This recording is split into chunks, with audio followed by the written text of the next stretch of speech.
ગુજરાતમાં ઠંડીનો પ્રકોપ હજુ પણ યથાવત છે અને આવનારા સમયમાં ઠંડીનો પ્રકોપ વધુ વધી શકે છે। હવામાન વિભાગે ફરી એકવાર આગાહી વ્યક્ત કરી છે।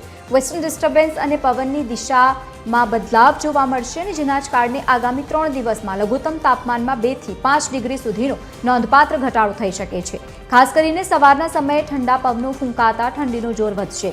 હાલ રાજ્યમાં નલિયા 5 ડિગ્રી તાપમાન સાથે સૌથી ઠંડુ શહેર છે, તો બીજી તરફ અમદાવાદ અને ગાંધીનગરમાં પણ પારો ગગડતા વહેલી સવારે કાતિલ ઠંડીનો અનુભવ લોકો કરી રહ્યા છે।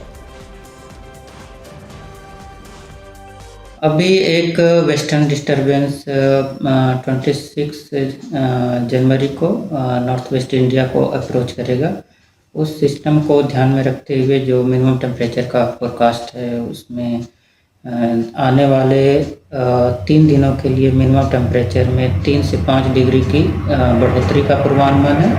उसके बाद 3 से 5 डिग्री की गिरावट का पूर्वानुमान है ड्यूरिंग 24 आवर्स।